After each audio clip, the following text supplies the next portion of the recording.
तो दोस्तों एक बार की बात है, चार दोस्त एक दुकान में गए और वहाँ पे 12 चॉकलेट्स का एक बॉक्स था जो कि 40 रुपए का था और चारों दोस्तों को वो बॉक्स खरीदना था। लेकिन उनमें से किसी के भी पास पूरे 40 रुपए नहीं थे बल्कि सिर्फ 10 रुपए थे और दुकानदार ने कहा कि वो एक एक चॉकलेट ना बेच के पूरा बॉक्स ही बेचेगा।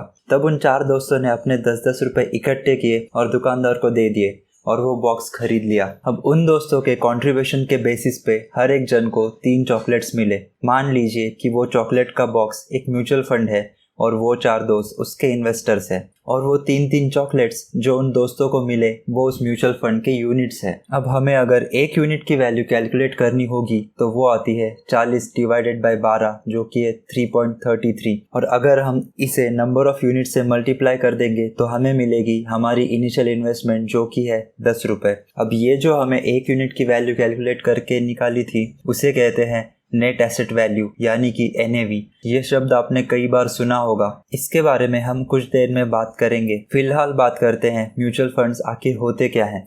तो जब बात आती है स्टॉक मार्केट में इन्वेस्टिंग करने की तो इसके दो मेन रास्ते हैं। एक तो है कि हम डायरेक्ट स्टॉक्स बाय कर सकते हैं किसी कंपनी के, या फिर दूसरा रास्ता है म्यूचुअल फंड्स के थ्रू इन्वेस्ट करने का। डायरेक्ट स्टॉक्स बाय करने की बात हम आने वाले वीडियोस में ज़रूर करेंगे। इस वीडियो में हम जानेंगे कि म्यूचुअल फंड के थ्रू हम कैसे इन्वेस्टमेंट्स कर सकते हैं। इस वीडियो में हम जानेंगे म्यूचुअल फंड्स क्या होते हैं, उनके टाइप्स कौन कौन से होते हैं और उनके एडवांटेजेस और डिसएडवांटेजेस क्या हैं। तो म्यूचुअल फंड एक तरह से एक पूल ऑफ मनी होता है जिसे एक प्रोफेशनल फंड मैनेजर मैनेज करता है। ये एक तरह का ट्रस्ट होता है जो बहुत सारे इन्वेस्टर्स से पैसे इकट्ठे करके उसे इन्वेस्ट कर देता है स्टॉक्स यानी कि इक्विटीज़ में, या फिर बॉन्ड्स में, या फिर मनी मार्केट इंस्ट्रूमेंट्स या किसी सिक्योरिटीज़ में। और इस इन्वेस्टमेंट के थ्रू जो इनकम आती है या गेन आता है या प्रॉफिट आता है तो वो उस फंड के इन्वेस्टर्स में उनकी इन्वेस्टमेंट के प्रोपोर्शन के हिसाब से डिवाइड किया जाता है।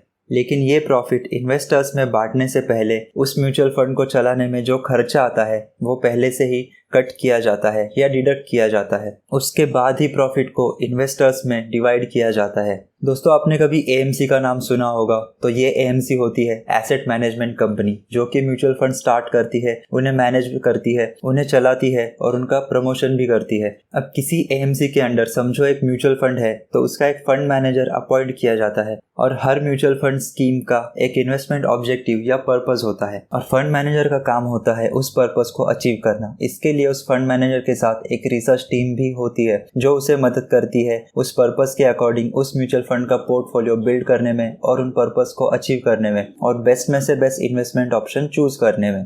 दोस्तों अब जानते हैं म्यूचुअल फंड्स के टाइप क्या होते हैं, लेकिन उससे पहले शॉर्ट में जानते हैं NAV क्या होता है। जैसे कि हम जानते हैं किसी कंपनी के शेयर की एक प्राइस होती है, वैसे ही म्यूचुअल फंड के एक यूनिट की भी एक प्राइस होती है जिसे कहा जाता है नेट एसेट वैल्यू यानी कि NAV। ये NAV डिसाइड होती है उस म्यूचुअल फंड में इन्वेस्ट किए हुए कंपनी के शेयर प्राइस, बॉन्ड्स या फिर कोई सिक्योरिटीज की उस दिन की प्राइस की कॉम्बिनेशन से। जिस हिसाब से किसी दिन उस फंड ने इन्वेस्ट किए हुए सिक्योरिटीज की प्राइस बढ़ेगी या घटेगी, उसी रिलेशन में उस फंड के यूनिट्स की NAV बढ़ेगी या घटेगी।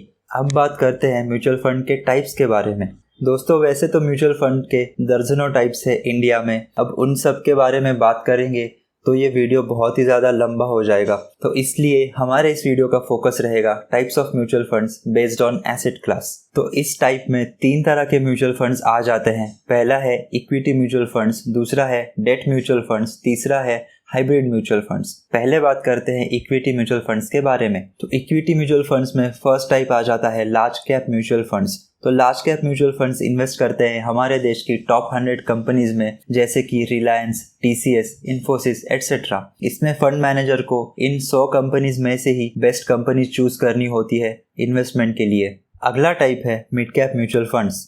Mid cap mutual funds invest करते हैं हमारे देश की 101 से लेकर 250वीं कंपनीज में, जैसे कि पॉलीकैब, रिलैक्सो, दीपक नाइट्राइट एटसेट्रा। इसमें म्यूचुअल फंड मैनेजर को इन 150 कंपनीज में से ही बेस्ट कंपनी चूज करनी होती है इन्वेस्ट करने के लिए। और वैसे तो हर इक्विटी फंड में इन्वेस्ट करते टाइम थोड़ा बहुत रिस्क तो होता ही है, क्योंकि ये इन्वेस्टमेंट मार्केट के उतार चढ़ाव पर डिपेंड करता है। लेकिन मिड कैप म्यूचुअल फंड में लार्ज कैप म्यूचुअल फंड्स के कंपैरिजन में थोड़ा ज्यादा रिस्क होता है, और वही दूसरे हाथ पे इसमें रिटर्न्स के चांसेस भी लार्ज कैप म्यूचुअल फंड के कंपैरिजन में थोड़े ज्यादा होते हैं। तीसरा टाइप है small cap mutual funds. Small cap mutual funds invest करते हैं हमारे देश की 291 कंपनी से लेकर आगे जितनी भी कंपनीज है उनमें से बेस्ट कंपनीज में, जैसे कि Aarti drugs, Avanti feeds, Bajaj consumer et cetera. और स्मॉल कैप म्यूचुअल फंड्स में लार्ज और मिड कैप म्यूचुअल फंड्स के कंपैरिजन में थोड़ा ज़्यादा रिस्क होता है, और वहीं पे दूसरे हाथ पे इसमें रिटर्न्स के चांसेस भी लार्ज और मिड कैप म्यूचुअल फंड्स के कंपैरिजन में ज़्यादा होते हैं। दोस्तों चौथा टाइप है मल्टी कैप या फ्लेक्सी कैप म्यूचुअल फंड्स। दोस्तों फ्लेक्सी कैप फंड में फंड मैनेजर को छूट होती है कि वो किसी भी सेक्टर की कितनी भी बड़ी या कितनी भी छोटी कंपनी में इन्वेस्टर्स के पैसे इन्वेस्ट कर सकता है। इन फंड्स में फंड मैनेजर को बाकी म्यूचुअल फंड के कंपैरिजन में फ्रीडम ऑफ चॉइस भी ज़्यादा होता है। दोस्तों इक्विटी म्यूचुअल फंड्स का पांचवा टाइप है सेक्टोरल या थीमेटिक म्यूचुअल फंड्स। इस तरह के फंड्स इन्वेस्ट करते हैं किसी एक पर्टिकुलर सेक्टर में या किसी थीम में, जैसे कि मान लीजिए कोई एक फंड है जो आईटी सेक्टर पे बेस्ड है, तो उस फंड का मैनेजर सिर्फ आईटी सेक्टर की कंपनीज ही चूज करेगा इन्वेस्टर्स के पैसे इन्वेस्ट करने के लिए। इसी तरह से और भी फंड्स हो सकते हैं, जैसे कि real estate sector, auto sector, metal sector, pharma sector और भी बहुत कुछ।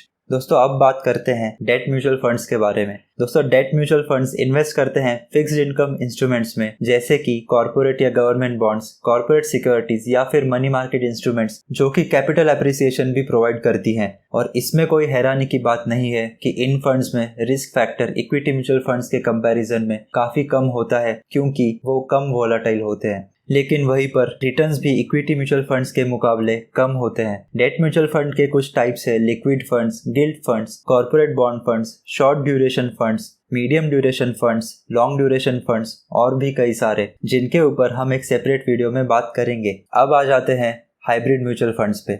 जैसे कि इन म्यूचुअल फंड्स के नाम से ही हमें पता चल रहा है कि ये म्यूचुअल फंड्स कॉम्बिनेशन है इक्विटी और डेट म्यूचुअल फंड्स का, तो इसमें भी म्यूचुअल फंड मैनेजर को चॉइस होती है कंपनीज के शेयर्स और बॉन्ड्स में इन्वेस्ट करने की। तो हाइब्रिड म्यूचुअल फंड के कुछ टाइप्स है conservative hybrid mutual funds, balanced hybrid funds, aggressive hybrid funds etcetera. दोस्तों अब बात करते हैं म्यूचुअल फंड्स के कुछ एडवांटेजेस और डिसएडवांटेजेस के बारे में। एडवांटेजेस की बात करें तो सबसे पहला एडवांटेज है म्यूचुअल फंड्स फंड मैनेजर से प्रोफेशनली मैनेज किए जाते हैं, और ये फंड मैनेजर्स पूरा स्टडी करके बेस्ट स्टॉक्स को आइडेंटिफाई करते हैं जो कि मैक्सिमम रिटर्न्स अर्न करके दें उसके इन्वेस्टर्स को। म्यूचुअल फंड्स का दूसरा एडवांटेज है डाइवर्सिफिकेशन, क्योंकि म्यूचुअल फंड्स डिफरेंट सेक्टर के डिफरेंट कंपनीज में इन्वेस्ट करते हैं, तो कोई एक सेक्टर अगर डाउन भी चल रहा है तो दूसरे किसी सेक्टर से रिटर्न्स अर्न किए जा सकते हैं, और एक सेक्टर का लॉस दूसरे सेक्टर से प्रॉफिट के तौर पे गेन किया जा सकता है।